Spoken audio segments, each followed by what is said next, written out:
The name our Lord Jesus Christ. Peace with you po. The name our Lord Jesus Christ. Our topic for tonight, how to our gave the heart to God. How to our heart to give to God, our topic for tonight. And then how to know the our heart there in the hands of God, our topic for tonight.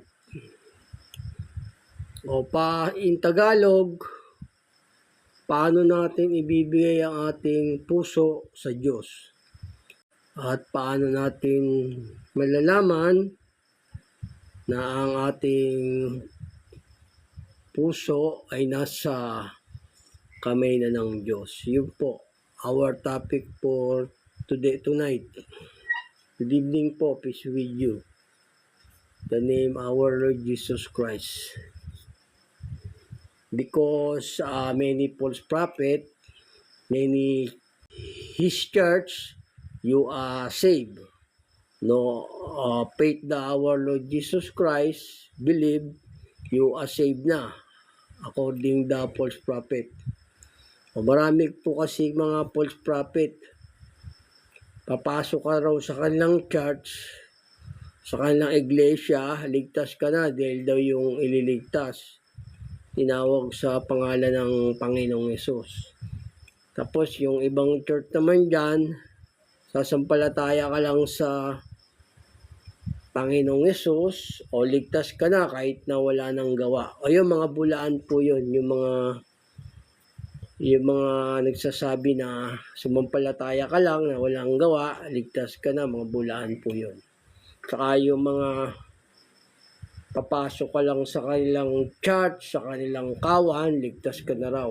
Ayun, mga bulaang mangangaral po yun. Tapos tagapagligtas mo, tao. Ang may-ari ng langit lupa, tao. Ang bibigay ng buhay na walang gan, tao. O, mga bulaan po yun, yung mga ganong church. But, my topic tonight, know you are your heart there in the hands of God. Malala dito sa ating paksa, malalaman nyo na yung inyong puso, ang ating puso nasa Diyos.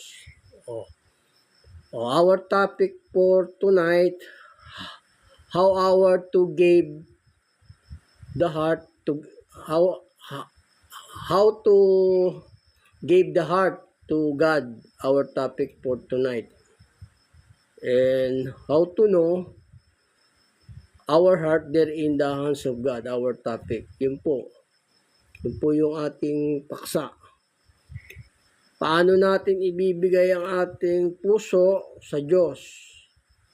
At paano natin malalaman na ang puso natin nasa kamay na ng Diyos, nasa Diyos na? Yun po yung ating paksa. Kasi maraming false prophet na pag pumasok ka na lang sa kanilang church, ligtas ka na.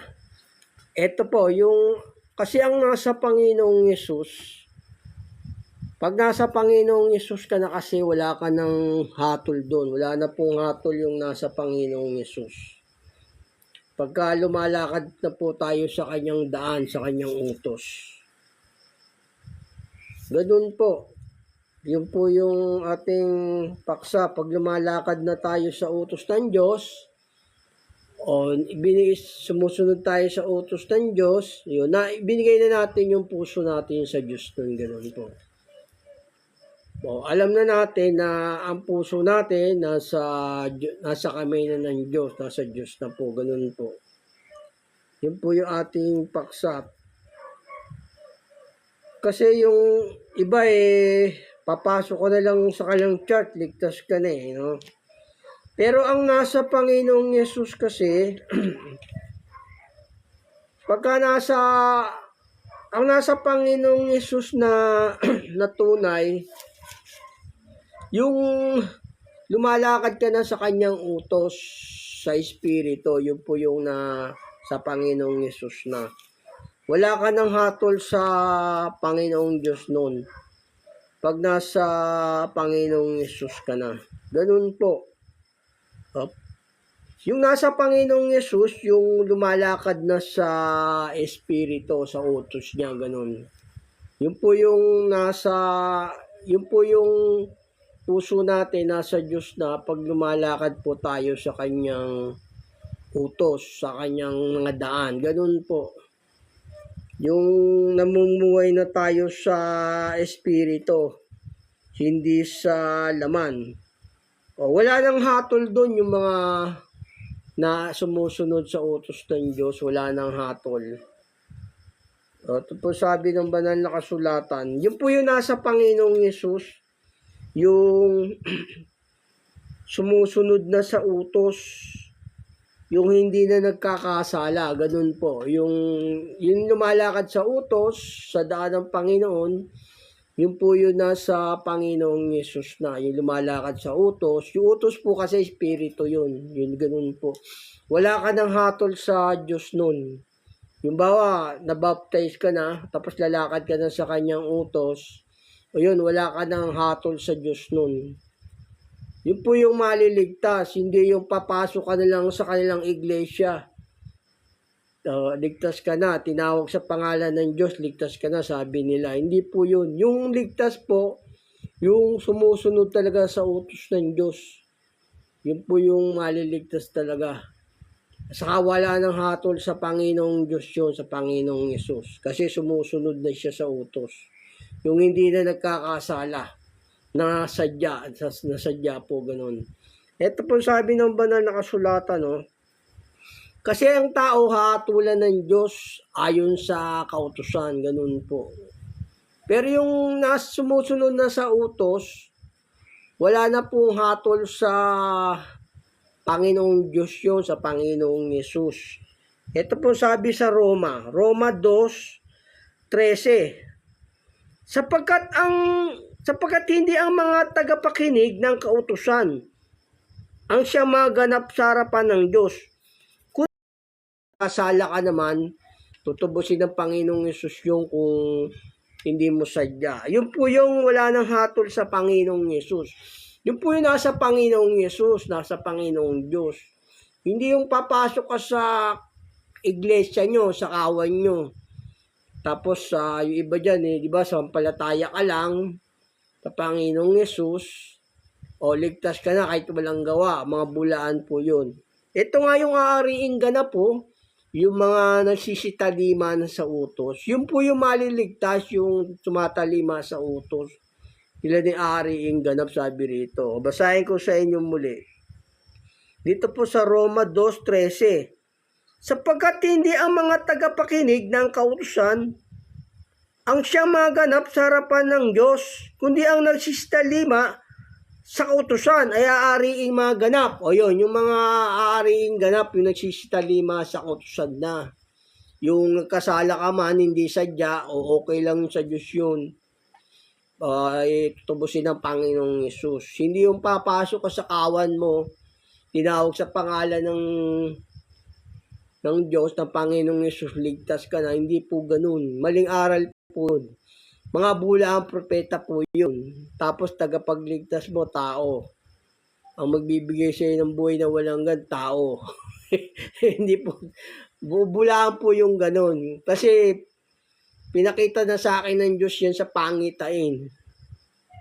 O ganun po, pinakita sa akin ng Diyos. Sabi sa akin ng Diyos, yung bang basbasan mo na ang mga patay, sabi niya, basbasan. Isabihin, turuan. Ang handang papatayin, tignan mo, yung ibalik, sabi ng Diyos sa akin. Kasi kay Satanas yung mga ganun. Si Satanas, di ba, pumapatay yun? Ganun. Sabi ng Diyos, ang handang papatayin, tignan mo, yung ibalik. Sabi, ibabalik sa kalooban ng Diyos sa utos, ganun. Hindi po sa Diyos yung ganun, yung ang Yesus mo tao. Hindi po. Yung nasa Panginoong Yesus, yung tumatalima talaga sa utos. Yun po yung maliligtas.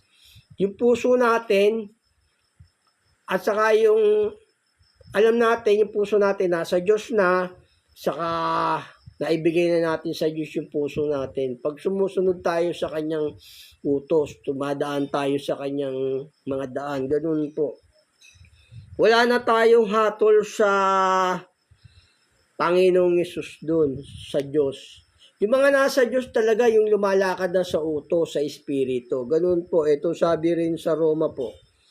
Ito po sabi sa Roma, hindi papasok ka sa kanilang iglesia, ligtas ka na, tinawag sa pangalan na gumaganap ng kalooban ng aking Ama na sa langit. Kaya nga yung nasa Roma 2:13, sila'y aariing ganap yung nagsisitalima sa utos. Yun po yung nasa Diyos, nasa Panginoong Yesus.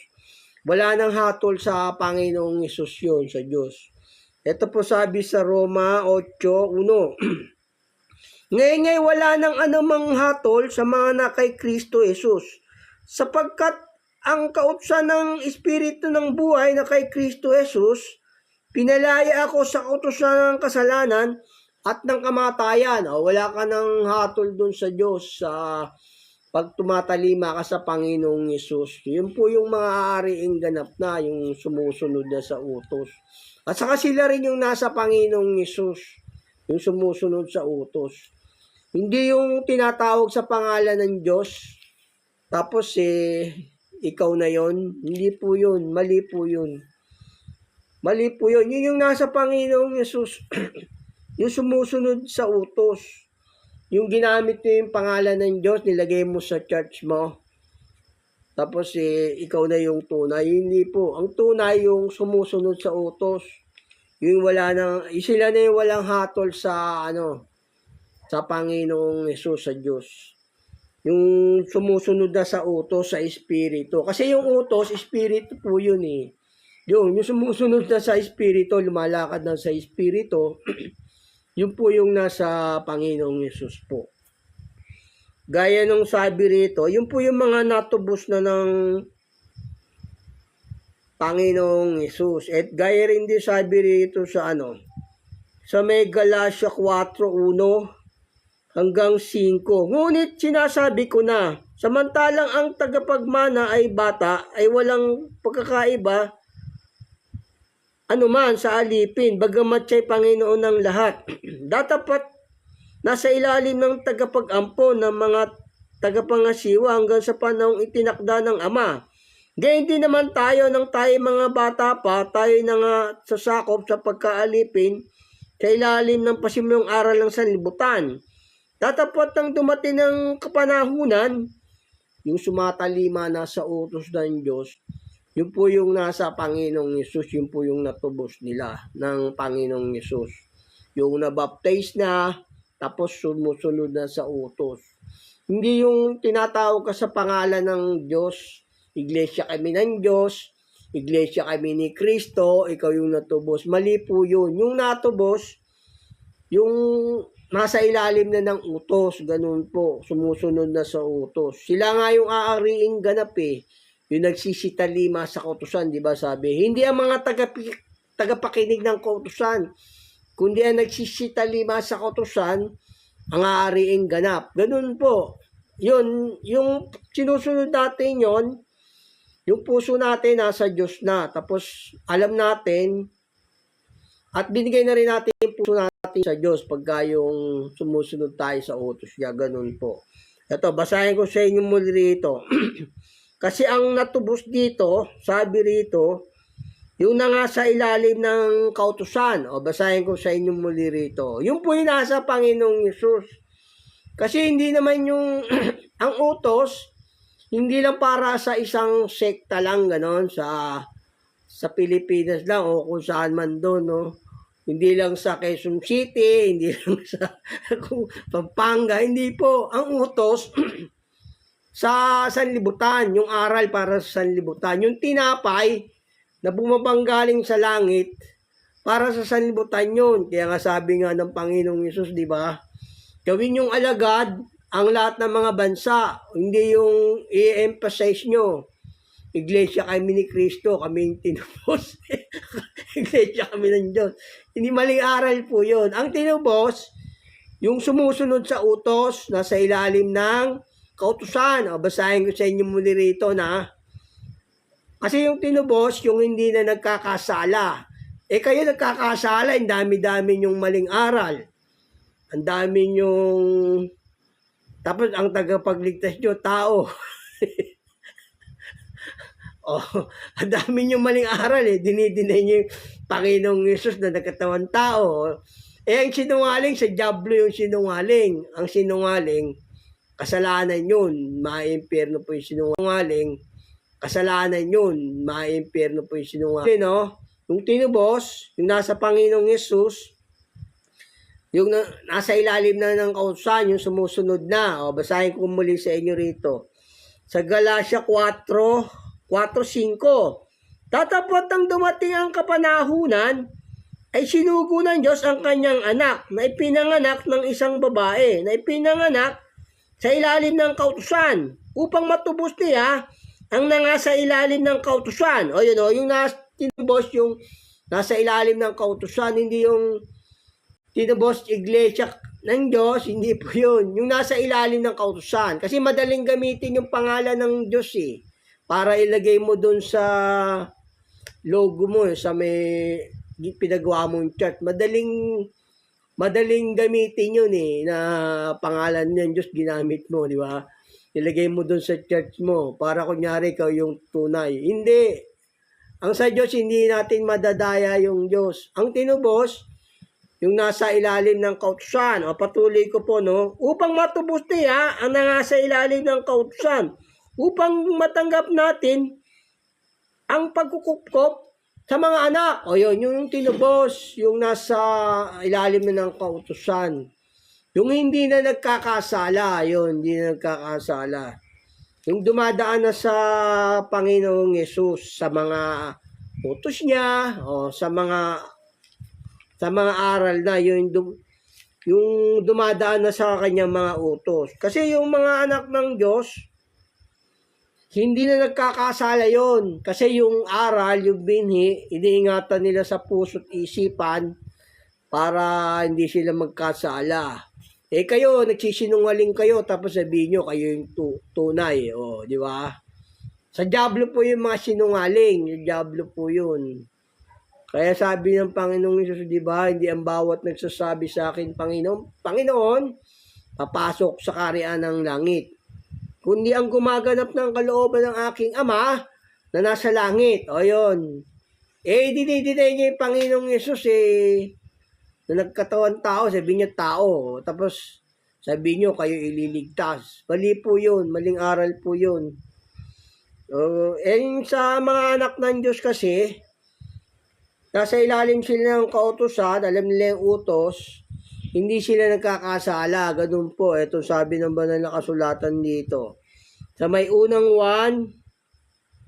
1:5-18, nalalaman natin na sino mang ipinanak ng Diyos ay hindi nagkakasala. Hindi nagkakasala yung mga anak ng Diyos nagsisinungaling yung mga pastor nyo paano sa Diyos kayo? Ang sinungaling ay sa banal na kasulatan, sa diablo at sa impyerno, di ba? Ayon sa banal na kasulatan, tapos sabihin nyo, kayo yung maliligtas. Kami ang tinubos. Ginamit yung Gawa 20:28, sila daw yung tinubos. Ang tinubos, di ba, maliwanag yung nasa ilalim ng kautusan. Ganun po. Kaya nga, hindi nga sabi ng Panginoong Yesus hindi ang bawat nagsabi sa akin, Panginoon, papasok sa kaharian ng langit. Patuloy ko po, Ito, patuloy ko po. Datapwat, ang pinanganak ng Diyos ay nag-iingat sa kanyang sarili. At hindi siya ginagalaw ng masama. Hindi siya ginagalaw ng masama, nag-iingat kasi siya. Kasi yung utos nga nasa puso, nasa isip, iniingatan niya. Yun po yung natubos na. Sila'y aariing ganap yung nagsisitalima sa kautusan natin yung puso natin. Pagka dumadaan tayo sa kanyang mga utos, sa kanyang mga aral. At saka alam natin na yung puso natin nasa Diyos. Kasi yung utos ng Diyos, Doon tayo pinadadaan ng Diyos. Diba sabi nga, tayo kanyang gawa na nilalang kay Kristo Jesus para sa mabuting gawa na inihanda ng Diyos nung una pa upang siya nating lakaran. O, dito tayo pinadadaan ng Diyos sa utos eh. Yun po yung mga nasa Panginoong Yesus na. Kahit saang dako po yun ng mundo, basta sumusunod sa utos. Hindi yung tinatawag sa pangalan ng Panginoong Yesus, kayo na yung tunay, mali po yun. Yung tinapay, yung pagkain para sa lahat po yun. Ganun po, yung tinapay na galing sa langit. Sabi nga ito ang tinapay na bumabang galing sa langit. Upang kung sino man makakain, huwag mamatay. O, di ba? O, kinain namin. Kinain ng taga Bisaya, taga Palawan, taga China, taga ano, nakakain din sila hindi rin sila mamamatay. Yung sabi ng Panginoong Hesus parang makakain huwag mamatay ano yun, kayo lang may karapatang kumain. Mali nga yung pagkain nyo. Pagkain ng diablo kinain nyo. Puro kasinungalingan yung aral niya, paano kayo maliligtas niyan. Ang sinungaling sa diablo po yun. Ganun po. Dito tayo pinadadaan ng Diyos sa kanyang mga utos, sa kanyang mga daan. Kasi tayo kanyang gawa na nilalang kay Kristo Jesus para sa mabuting gawa. Diba sabi niya, ito po sa Efeso 2:10, sapagkat tayo kanyang gawa na nilalang kay Kristo Jesus para sa mabuting gawa ng mga inihanda ng Diyos nung una pa upang siya nating lakaran. O, doon tayo pinadadaan ng Diyos sa daan na yun. Kasi yung daan na yun, yun yung daan na walang hanggan. Walang hanggan na daan yun. Pagka walang hanggan na daan, dumaan ka, doon na yung buhay na walang hanggan. Doon po tayo pinadadaan ng Diyos. Hindi yung tinatawag ka sa pangalan ng Diyos, ikaw na yung tunay. Maling aral po yun para magpayaman kayo, gano'n. Oh. Hindi yun. Ito po, doon tayo pinadadaan sa... Tapos nanghihingi pa kayo. Hindi lumabas sa bibig ng Diyos. Ang paghihingi sa tao, yung lumabas lang sa bibig ng Diyos. Pagka hindi lumabas sa bibig ng Diyos yung utos, mga bulaan po yun. Mga bulaan yun. According the Holy Scripture. Not to out of the mouth from God to give the commandment, not to is a false prophet. Hindi po yung prophet of God, not the prophet of God po yun, ganun po. Pagka wala sa utos ng Diyos, hindi lumabas sa bibig ng Diyos yung utos, mga bulaan po yun, ganun po. Yun po yung sabi ng banal na kasulatan Ito po sabi rin sa kasi dito tayo pinadadaan ng Diyos sa kanyang daan. Kasi yung daan na yon na pinadadaan sa atin ng Diyos, yun po yung daan na walang hanggan, walang kamatayan po dun, sabi sa banal na kasulatan. Ito po sa Deuteronomio 26:17. Yung ipahayag sa araw na ito na ang Panginoon iyong Diyos. Ikaw ay lalakad sa kanyang mga daan at iyong gaganapin ang kanyang mga palatuntunan at ang kanyang mga utos at ang kanyang mga hatol at iyong didinggin ang kanyang tinig. Doon tayo pinadadaan sa kanyang daan. Kasi yung daan na yun, yun po yung mga utos. Yun po yung daan na walang hanggan. Doon tayo pinadadaan ng Diyos sa daan na walang hanggan. Walang hanggan yun, walang hanggan, walang kamatayan po yun pagka doon tayo dumaan sa mga utos. At saka pag dumaan tayo doon, naibigay na natin yung puso natin sa Diyos. At saka alam natin yung puso natin nasa Diyos na rin. Ganun po. Pag dumaan tayo doon. Yun po yung sabi ng banal na kasulatan Pag dumaan tayo sa kanyang mga utos. Ito po sabi sa Kasi yung daan na yun, daan yun na walang hanggan. Ito sabi doon tayo pinadadaan ng Diyos sa kanyang mga aral, sa kanyang mga utos. Ito po sabi ng banal na kasulatan dito. Namang lakad ng kasamaan sa akin at patnubayan mo ako sa daang walang hanggan. O, patnubayan mo ako sa daang walang hanggan. Kasi yung pinadadaan sa atin ng Diyos na yon, walang hanggan yun. Doon yung patungo sa buhay, yung utos niya. Yun po yun, o. O, patnubayan mo ako sa daang walang hanggan. O, basahin ko sa inyo muli. At tignan mo kung may kasama, may anumang lakad na kasamaan sa akin. At patnubayan mo ako sa daang walang hanggan. O, sabi nga, yun o. Sabi nga ron, nasa daan ng katwiran ng buhay. At sa kanyang landas ay walang kamatayan. Ayun po yung sabi ng banal na kasulatan dito po sa may 12. Pag dumaan ka doon sa mga utos ng Diyos, alam mo nasa Diyos ka. Alam mo nga ang puso mo nasa Diyos na, tapos na ibigay mo na yung puso mo sa Diyos pag sumusunod ka sa utos niya, dumalakad ka sa kanyang daan, ganoon po.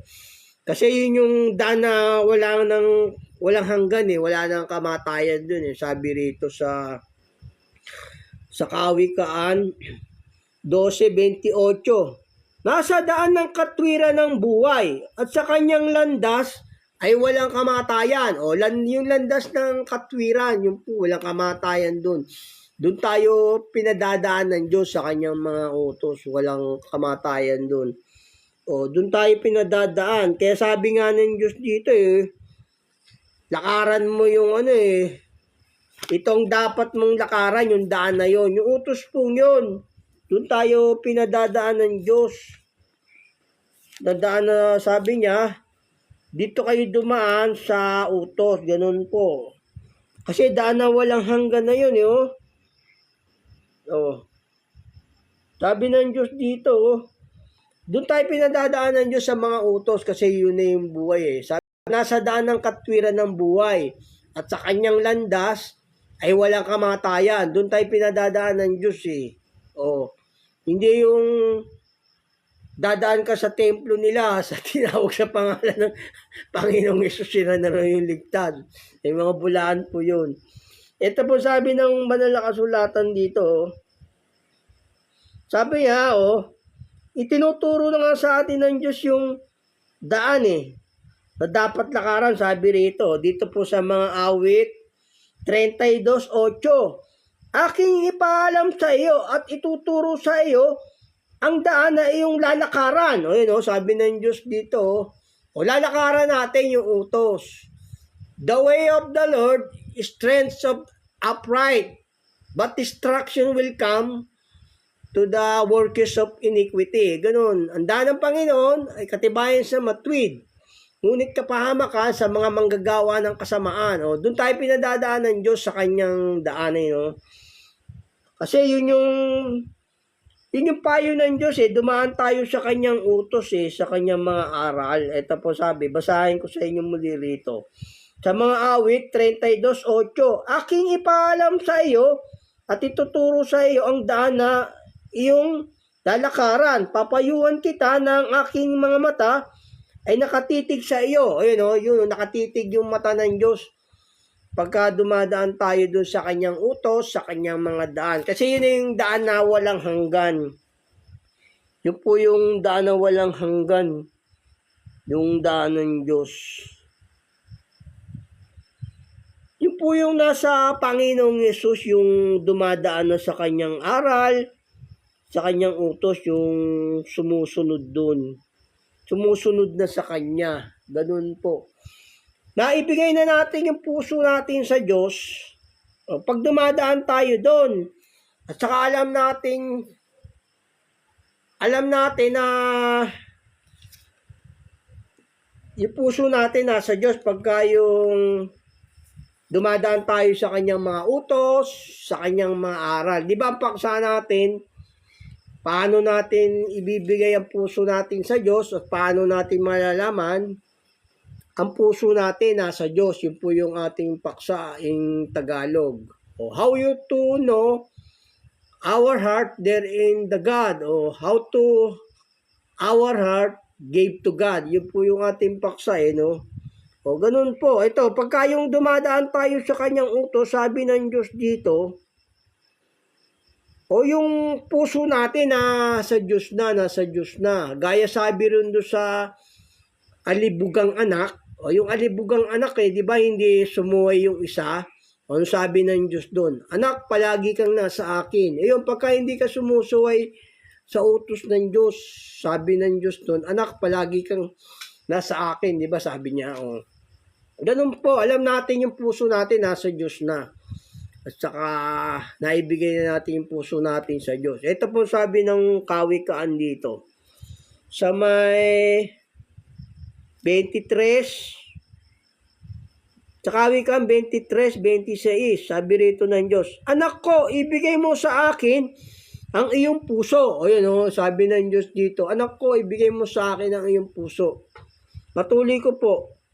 At malugod ang iyong mga mata sa aking mga daan. Ayan naibigay na natin yung puso natin sa Diyos pag lumalakad tayo sa kanyang daan, ganun, sa kanyang mga utos. Naibigay na natin at saka alam sa kawikaan 23:26, anak ko, ibigay mo sa akin ang iyong puso at malugod ang iyong mga mata sa aking mga daan. Ayun pag dumadaan tayo sa daan ng Diyos, naibigay na natin yung puso natin sa Diyos. At saka alam natin, yung puso natin nasa Diyos. Gaya yung alibugang anak dito, sabi rito ng Diyos, ito sa alibugang anak.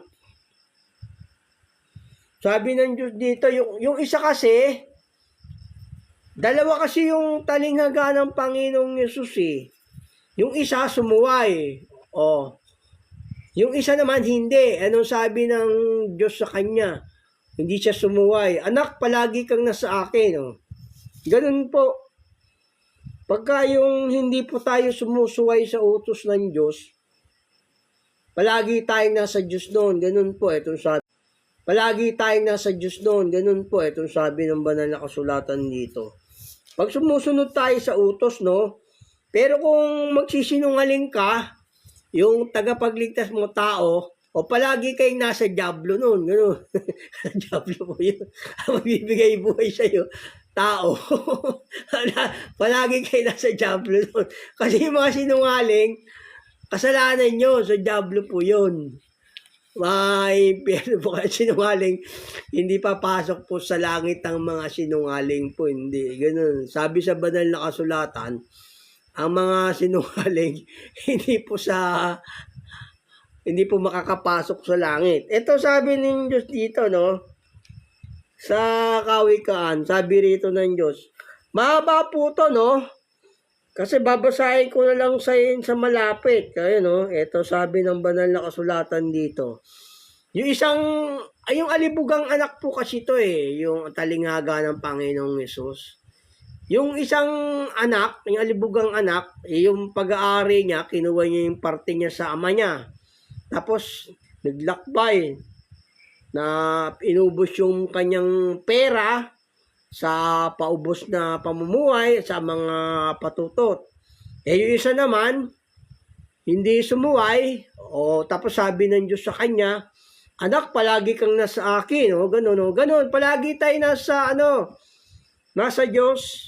Pagka yung sumusunod tayo sa utos ng Diyos, hindi tayo sumusuway. Ganun po. Alam natin yung puso natin nasa Diyos. Alam natin na ibigay natin yung puso natin sa Diyos noon pag lumalakad tayo sa kanyang daan. Basahin ko sa inyo rito, sa may Lucas 22. Ito, sabi rito, mahaba kasi ito Dito sa Lucas 15:22 hanggang 31. Datapot sinabi ng ama sa kanyang mga alipin, dali ninyo rito madali ang pinakamabuting balabal at isuot ninyo sa kanya at lagyan ninyo ng singsing ang kanyang kamay at ang mga panyapak ang kanyang mga paa at kunin ninyo ang pinatabang guya at inyong patayin at tayo'y magsikain at magkatuwa. Sapagkat patay na ang anak kong ito at muling nabuhay. Siya'y nawala at nasumpungan. At sila'y pasimulang magkatuwa. Nasa bukid nga ang anak niyang panganay at nang siya'y dumating at malapit sa bahay ay narinig niya ang tugtugan at ang sayawan. At pinalapit niya sa kanya ang isa sa mga alipin at tinanong kung ano kaya ang mga bagay na iyon. At sinabi niya sa kanya, dumating ang kapatid mo at pinatay ng iyong ama ang pinatabang guya dahil sa siya tinanggap niya na ligtas at magaling. Datap ano kaya ang mga bagay na iyon. At sinabi niya sa kanya, dumating ang kapatid mo at pinatay ng iyong ama ang pinatabang guya dahil sa siya tinanggap niya na ligtas at magaling. Datap at kailanman hindi ako sumay sa iyong utos. O hindi sumay sa utos to.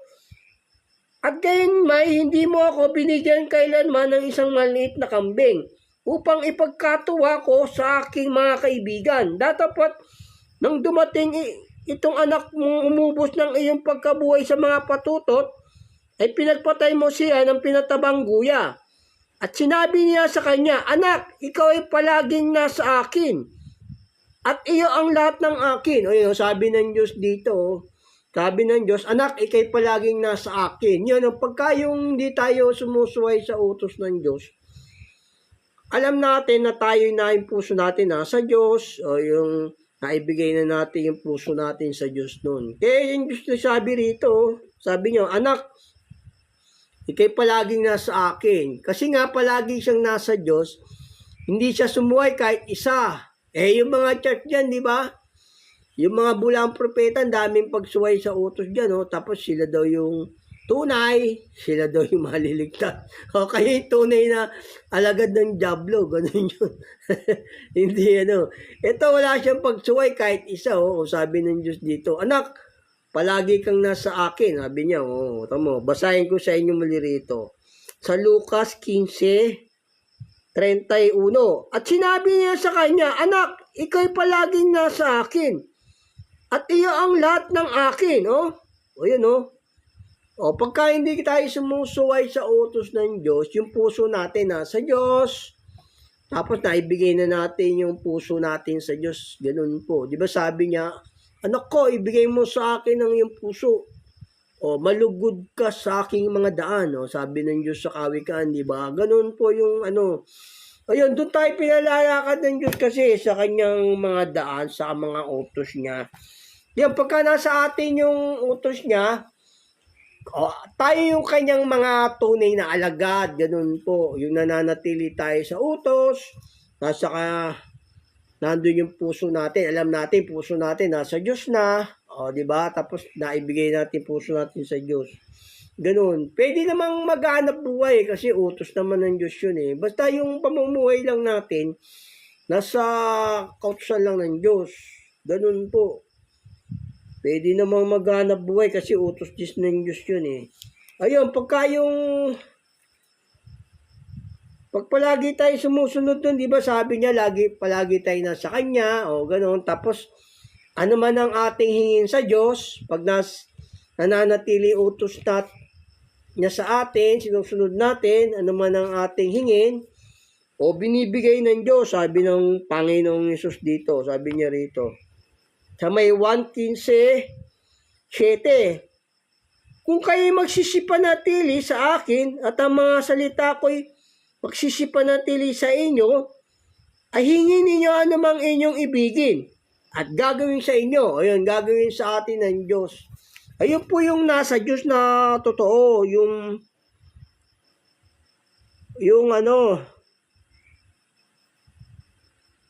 nasa kanyang utos, yung naibigay na natin yung puso natin sa Diyos, saka yung alam natin yung puso natin nasa Diyos na pag hindi tayo sumusuway sa utos ng Diyos. So, wala nang hatol doon, di ba? Sabi sila'y aariing ganap ng kautusan. Ganun po, yun po. Nandun tayo sumusunod. Yung utos ng Diyos na yun, spiritual yun, espiritu. Doon tayo susunod. Pagka yung lumalakad tayo sa gawa ng laman, wala pa tayo sa Diyos nun. Kailangan susunod tayo sa utos ng Diyos.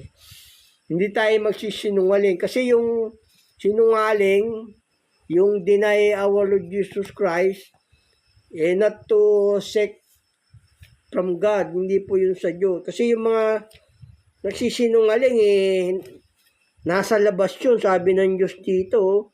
O sabi rito ng Diyos. So.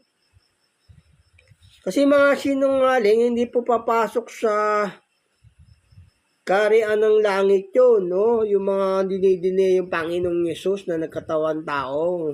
Sa diablo pong sekta yun. Ito, hindi papasok sa kaharian ng langit yung mga sinungaling. Ito sabi ng banal na kasulatan dito. Ito may Apokalipsis 22:15. Na nga sa labas ang mga aso. O yun, yung mga aso, yung mga out of the doctrine, yung mga nagdadagdag sa utos. Out of the doctrine, o wala sa utos ng Diyos. Kasi yung mga lumilis ng utos, nagdadagdag sa aral, mga aso yun. Sabi, nasa labas.